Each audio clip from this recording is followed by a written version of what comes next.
Assalamualaikum warahmatullahi wabarakatuh. Hai semua, jumpa lagi di channel YouTube Nia Hermanto. Apa kabar teman-temanku semua? Semoga selalu dalam keadaan sehat ya.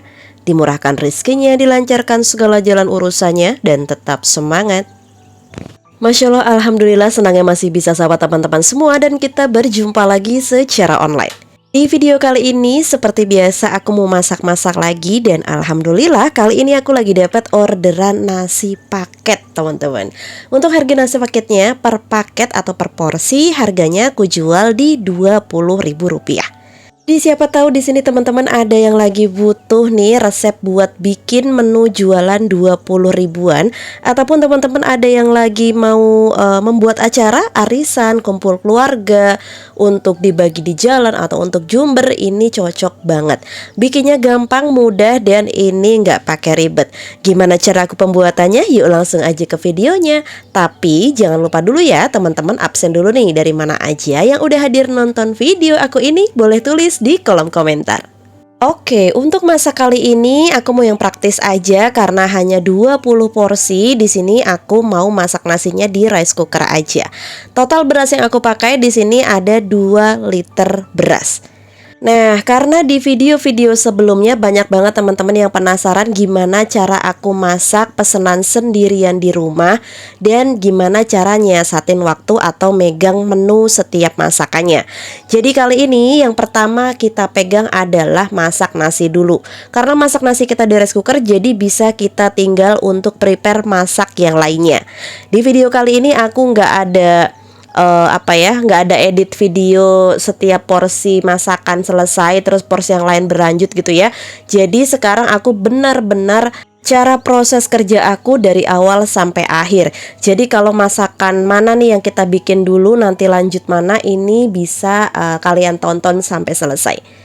Sambil masak nasi, di sini aku nyiapin untuk cuci ayam. Kebetulan ini pakai ayam boiler, jadi harus bener-bener kita bersihkan. Di sini karena aku nggak ada jeruk nipis ataupun jeruk lemon, jadi untuk ngebersihinnya aku di sini pakai garam kasar dan juga cuka makan. Nah, setelah ini kita bakal remas-remas ayam ini. Kenapa kita harus meremasnya dulu gitu ya teman-teman? Karena supaya lendir dari ayam boiler ini keluar. Tapi kalau teman-teman menggunakan ayam kampung, hanya dicuci bersih terus tinggal ditirisin, itu dia udah bisa hilang bau amisnya ya. Tapi kalau ayam boiler silahkan ngikutin cara aku gini. Bisa menggunakan garam dan cuka makan, bisa juga menggunakan jeruk lemon ataupun jeruk nipis dicampur garam, ataupun teman-teman bisa menggunakan perasan air asam jawa. Oke, sekarang sambil kita biarkan ayamnya 15 menit dulu, kita prepare untuk perbumbuannya. Di sini aku udah siapin ada bumbu untuk ungkep ayamnya. Semua bahan-bahan bakal aku halusin, kecuali di sini untuk ketumbar dan kunyitnya aku menggunakan yang bubuk aja. Oke, kalau dirasa udah halus, tapi kalau pakai chopper ini nggak bisa bener-bener halus, jadi seperti ini ya teman-teman. Jangan lupa disiapin juga untuk bumbu aromatiknya, ada daun salam, serai, daun jeruk, dan juga aku di sini udah nyiapin kunyit dan ketumbar bubuk. Sekarang setelah 15 menit ayamnya kita biarkan, kita cuci bersih lagi. Bisa dilihat ini untuk air bekas kita bersihin tadi menggunakan garam dan juga cuka. Airnya butek banget ya teman-teman. Jadi ini wajib banget dicuci sampai benar-benar bersih. Setelah itu wajib ditiriskan terlebih dahulu sebelum kita lanjut ke proses memasaknya. Lanjut, kalau ayamnya udah ditirisin, kira-kira airnya itu udah turun ke bawah. Sekarang lanjut bakal kita ungkep aja. Di sini aku mau langsung ungkep seperti ini ya teman-teman. Usahakan udah benar-benar bersih untuk ayamnya. Masukin bumbu yang udah kita haluskan, masukin ketumbar bubuk dan juga kunyit bubuk. Untuk penggunaan kunyit di sini aku menggunakan 2 bungkus. Kita kasih garam, penyedap rasa, dan di sini aku kasih kaldu rasa ayam. Nah, ini untuk kaldu ayamnya karena aku taruh di kulkas, jadi dia tuh agak beku gitu ya teman-teman. Oke, sekarang kita aduk rata dan masukin juga untuk bumbu aromatiknya, daun salam, serai, dan juga daun jeruk. Tinggal dikasih air sedikit ya teman-teman. Lanjut kita aduk merata lagi sambil ditekan-tekan atau diremas-remas. Mohon maaf kalau aku langsung pakai tangan, tapi kalau aku udah biasa kayak gini dan tenang aja, tangan aku sudah dicuci bersih. Sambil kita ngungkep ayam, biasanya aku lanjut untuk pegang pekerjaan yang lain, seperti kita cuci-cuci bersih untuk daun selada plus lalapan yang lainnya. Untuk lalapan kali ini aku menggunakan daun selada dan juga timun. Usahakan tips dari aku, kalau kita cuci daun selada, teman-teman harus per lembar satu persatu, karena biasanya dia suka nempel ulet ataupun lintah yang kecil-kecil. Jadi harus benar-benar diperhatikan. Nah, ini untuk timunnya tinggal dicuci bersih aja dan jangan lupa ditiriskan terlebih dahulu supaya nanti saat kita tata di atas nasi boxnya, daun selada ini sudah kering dan tidak ada airnya. Jangan lupa sesekali cek untuk ayam ungkepnya. Kalau dirasa ayam ungkepnya itu udah matang, udah lunak, bisa langsung diangkat seperti ini aja. Lanjut, setelah ini untuk air bekas ungkepan ayam, teman-teman jangan dibuang. Ini bisa kita buat untuk ungkep tahu dan tempe. Jangan lupa juga untuk bumbu aromatiknya ini buang dulu ya teman-teman, diambilin biar nanti saat kita ngungkep seperti ini biar nggak ribet gitu. Oke, yang pertama kita ungkep selalu tahu terlebih dahulu. Tahunya diungkep sambil kita motongin tempe. Jadi pekerjaan kayak gini tuh supaya tidak makan banyak waktu. Satu kerjaan kepegang, kerjaan yang lainnya juga kepegang. Untuk tempenya ini per papan aku potong jadi 10 ya teman-teman. Nah, jadi kayak gini, kita lagi ngungkep tahu, selesai juga motong tempenya, dan sekarang kita udah selesai untuk ngungkep tahunya. Tahunya kita angkat kayak gini aja teman-teman. Setelah itu kita lanjut untuk ngungkep tempe. Jadi waktunya itu kita bakalan nyambung menyambung, nggak ada waktu yang putus, nggak ada waktu berleha-leha, supaya semua pesanan kita itu matang di jam waktu yang tepat. Seperti ini aja, tinggal kita ungkep untuk tempenya. Nah, untuk ngungkep tempe kalau aku biasanya nggak usah terlalu lama, cukup diungkep 5-7 menit aja. Ini udah bisa langsung kita angkat. Nah, kayak gini udah matang ya teman-teman, tinggal kita angkat dan tiriskan aja. Sambil ngangkat tempe, di sini aku mengucapin terima kasih banyak buat teman-teman yang selalu support channel YouTube aku. Jangan bosan-bosan ya nontonin video aku yang kadang resepnya itu berulang-ulang ya teman-teman. Tapi ya gimana ya, namanya aku jualan ya, jadi ya kita mengikuti pesanan dari customer. Oke, sekarang kita lanjut untuk potong-potong timun. Ini timunnya seperti biasa ya. Aku kalau motong caranya seperti ini, kita kupas tapi tidak keseluruhannya.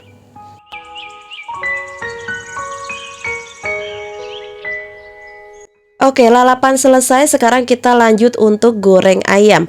Usahakan saat tadi kita motongin timun atau kita nyiapin lalapan, teman-teman sambil manasin minyaknya ya. Jadi untuk ayamnya nanti bisa langsung digoreng aja. Nah, ini aku goreng ayamnya nggak terlalu kering-kering banget, jadi supaya nanti saat udah dingin tidak terlalu alot saat kita makan. Lanjut ya, setelah goreng ayam, di sini aku mau bersihin dulu untuk remekannya atau rempah-rempah sisa dari ayam ungkepnya, supaya nanti kita lanjut goreng tahu tidak ngeres untuk tahunya ya teman-teman.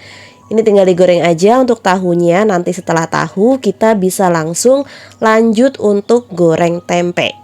Seperti biasa ya, kita goreng tahu dulu baru tempenya. Oke, kalau udah matang semua, sekarang aku bakal prepare untuk pembuatan sambal. Ini aku udah siapin semua. Aku mau bikin sambal bawang, dan ini praktis banget. Yang pertama, kita bakal chopper untuk bawang merahnya dulu. Jadi kita halusinya itu terpisah dengan cabai. Untuk komposisi bawang merah dan juga cabenya itu sama-sama 250 gram. Nah, 250 gram itu adalah cabai galak atau cabai jablay. Tapi di sini aku kasih tambah untuk cabai keriting kurang lebih sebanyak 25 buah cabai keriting, supaya nanti warnanya tuh agak cantik ya teman-teman. Oke, untuk cabenya tinggal kita chopper kayak gini aja. Aku nggak pakai air sama sekali, jadi bener-bener kita chopper seperti ini aja. Nah, ini cabenya udah halus ya, tapi kalau chopper itu dia nggak bakal bisa halus, jadi kasar-kasar seperti ini. Setelah ini kita bakal geprek untuk bawang putih. Jadi bawang putihnya cukup digeprek seperti ini aja. Tips dari aku, Kalau kepengen sambalnya lebih wangi nantinya teman-teman, untuk bawang putihnya kulitnya nggak usah dibuang kayak aku gini.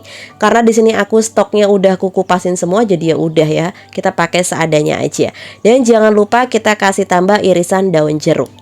Step yang pertama di sini kita panasin minyak, kita goreng dulu bawang putihnya sampai dia warnanya kecoklatan tapi tidak gosong. Setelah itu bawang putihnya kita angkat seperti ini. Jadi bawang putih ini tidak kita masak bersama dengan bahan sambal yang lainnya.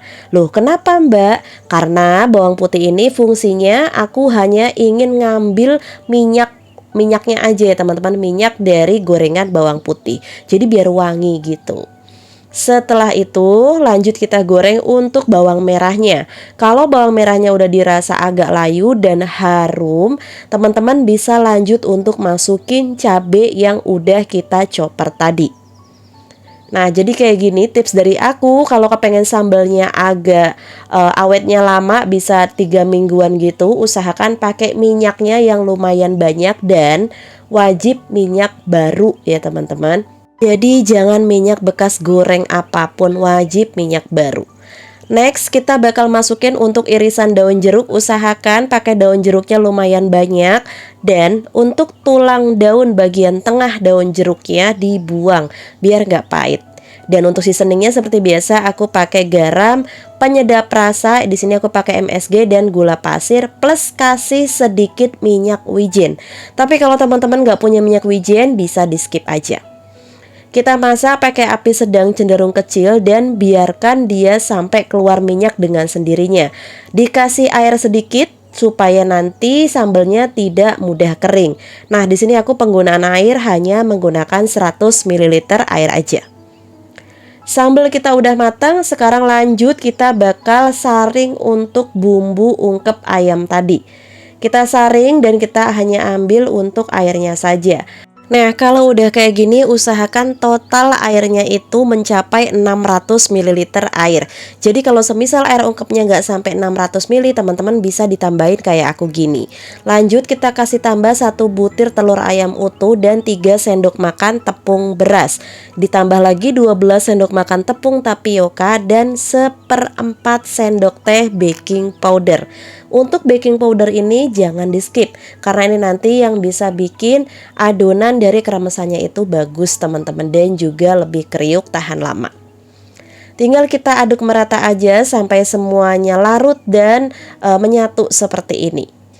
Oke, sekarang kita tinggal masak untuk buat kremesannya. Tips dari aku saat bikin kremesan, teman-teman wajib menggunakan api yang selalu besar. Dan minyaknya harus panas ya teman-teman. Seperti ini bikinnya gampang banget. Kalau semisal adonan kremesannya itu masih basah, teman-teman jangan langsung dilipat ya. Nanti kalau langsung dilipat yang ada nempel ke sutil masakan kita. Nah kayak gini teman-teman, gampang banget bikinnya, dan ini bisa jadi stok makanan juga. Kalau semisal teman-teman punya sisaan air ungkepan jangan langsung dibuang, dibikin untuk kremesan seperti ini aja. Dan satu lagi tips dari aku, kalau semisal pengen kremesannya itu bersarang bagus seperti ini, saat kita nuangnya itu lumayan agak tinggi.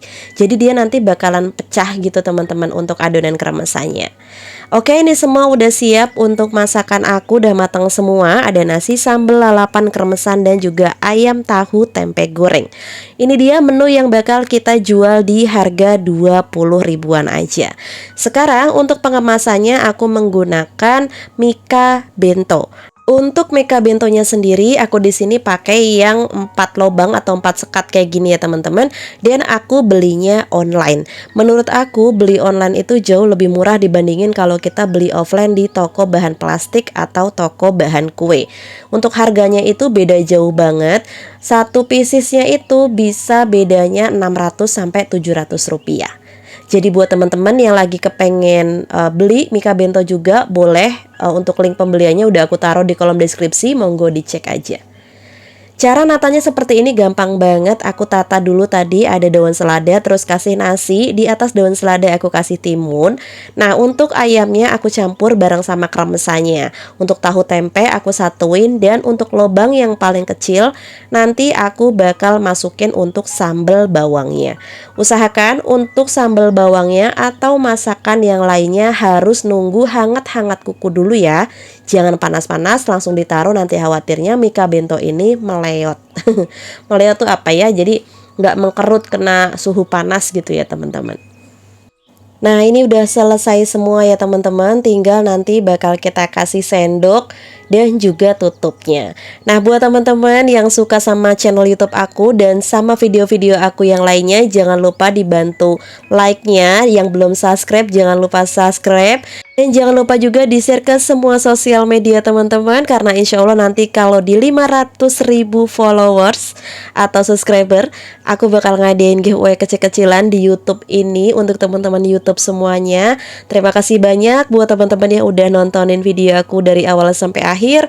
Semoga video aku bermanfaat, menginspirasi, dan menghibur. Sebelum aku tutup acara ini, sebelum aku tutup videonya, jangan lupa untuk tray bento ini dikasih stiker supaya jadi daya tarik pembeli. Aku akhiri dulu video aku kali ini. Wassalamualaikum warahmatullahi wabarakatuh. See you.